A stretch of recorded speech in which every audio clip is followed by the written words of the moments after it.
Hi! Hello po! Vlog for today. Ano po tayo? Laams, gulay ng talpos ng kamuting kahoy na may gata na pinatuyuan. Ang yummy-yummy. Binigay sa akin ni Welma sa parlor dyan sa baba. Kasi namimiss ko na yan. Red rice. Tara guys, kain po tayo. Sarap niyan. Ayan, nagugas na po ako ng kamay-kamay. Kain-kain po tayo. Yummy, yummy. Mm. Mm. Yan. Red rice ang rice ko kasi mag-isa lang ako. Yan.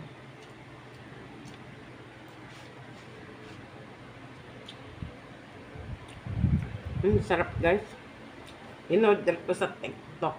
100, 1 kilo.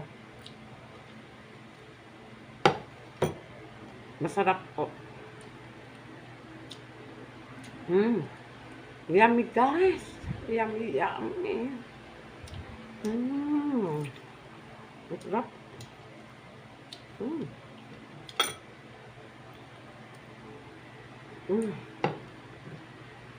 Ito lang guys, masarap na.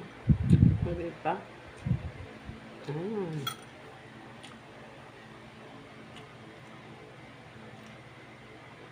Simpleng ulam ng mga pobre ay natutuwa na, happy-happy na.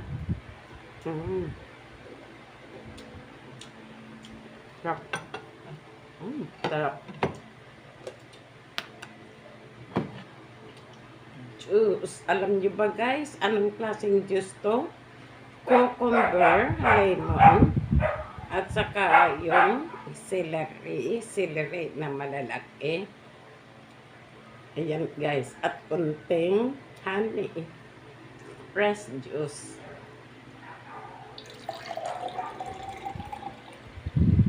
Ayan.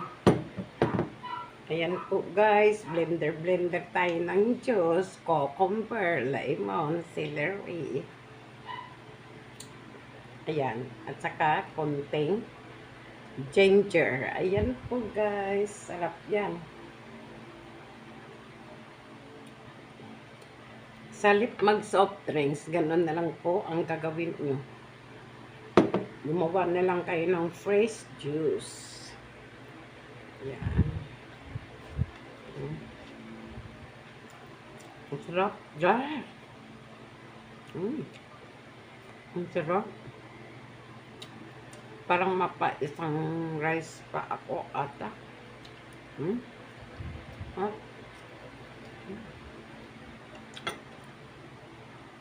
Yummy niya.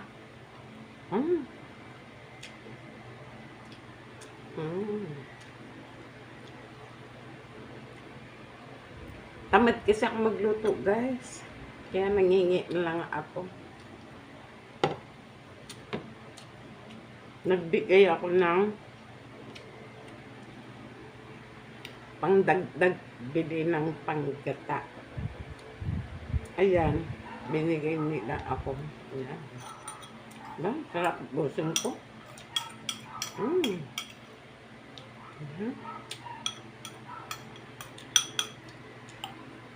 Dagdag pa ako siguro ng rice. Sarap kasi guys. Ayan. Yeah.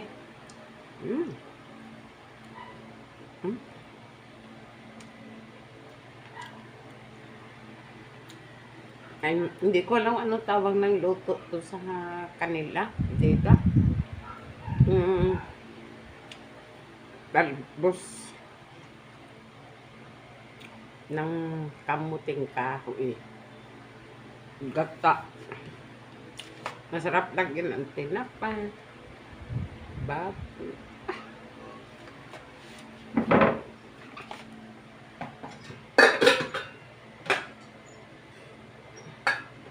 Ayan.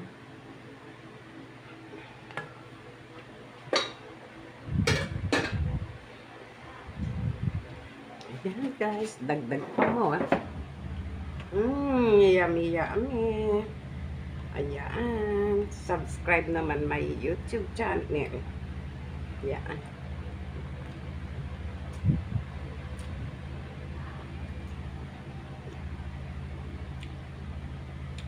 Guys, kung may TikTok account po kayo, i-follow niyo ako sa TikTok.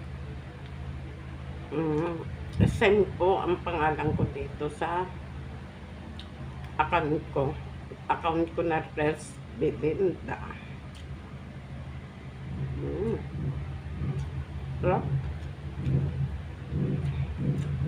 Sa YouTube channel ko, Belinda Palapreka.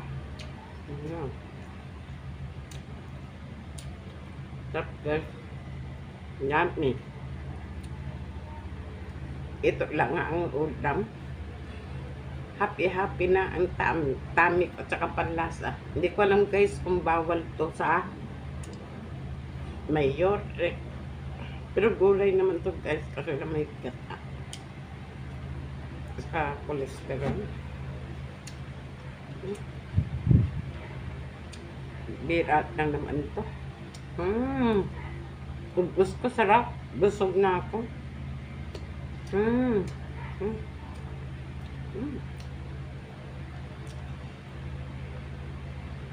Gusto ko guys tikman yung pako na sinasabi nila na masarap sa salad. Hindi ko pa natikman yan eh. Hindi pa ako nakatikim ng pako. Ayan. Sarap.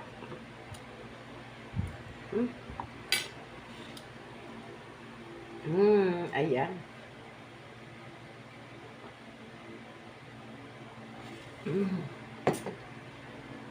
Healthy juice. Cucumber, celery, isang tangkay, chop mo, ihalo mo sa cucumber. At nakalimutan ko pala guys, ang halo pan ito, isang apple na kulay green. Ayan, in-stack ko po ito. In-stack ko, nilagay ko sa ref. Ayan, yan na lang po natira. Yan ang saving juice ko. Isang apple green, celery, cucumber. Saka lagyan po ng lemon. Tapos, honey. Ayan po, ayan.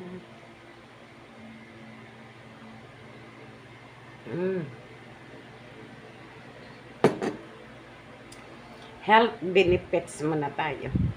Kasi,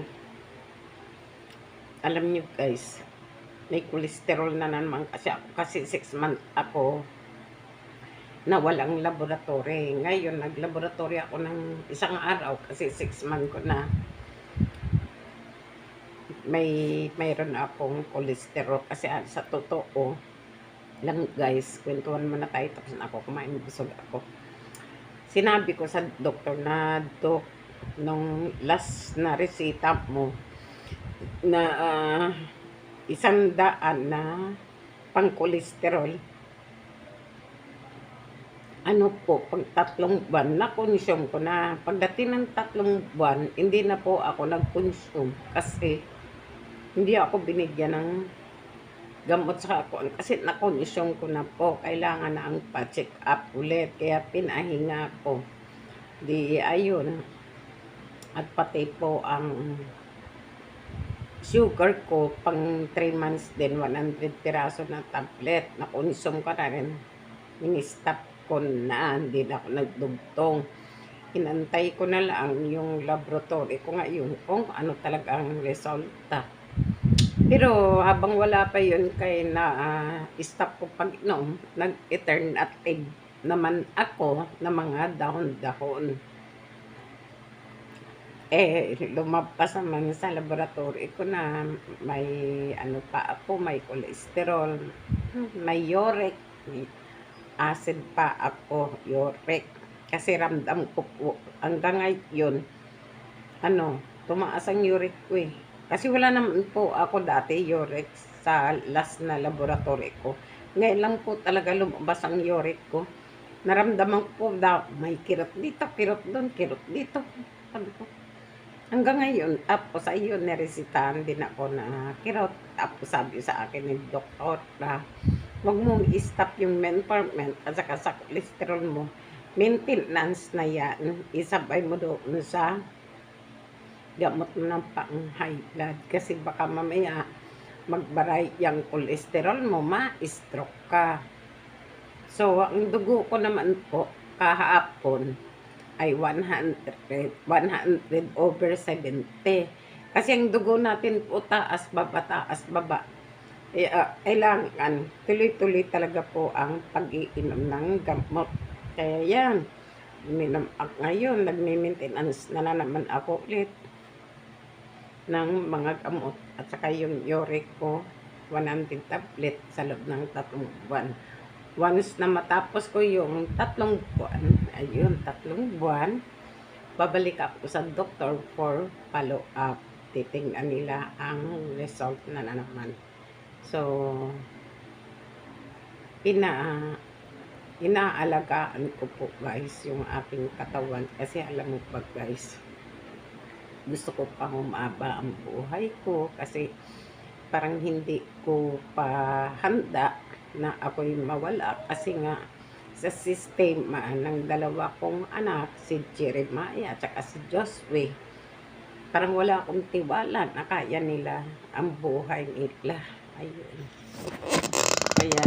Kaya kailangan naging malakas pa ako at saka pag nagtapos ng college, yung 2 kong apo, yung maabutan ko pa na tapos na sila, nag-graduate na sila sa college, na pinatapos sila ng kanilang ama, sa pag-aaral, nagtutulungan sila maghanap buhay para mapagtapos nila ang 2 nilang anak. So, pag nagtapos yung 2 kong apo, proud ako na lola, di ba? Ayun po. Ayan, yun po ang istorya ng aking buhay. Thank you so much po. Subscribe niyo po ako sa channel ko ha, sa YouTube kasi i-upload ko nga po ito. Ayan guys. Kung sa Reels naman, i-edit ko rin ito pero hindi pwede sa Reels na mahaba. Sa long video pwede. Okay guys, dito na lang po ang akin vlog for today. Tapos na po ang kain ko ng last at kwentuhan. Bye-bye. Thank you so much sa inyo lahat sa pagmamahal nyo.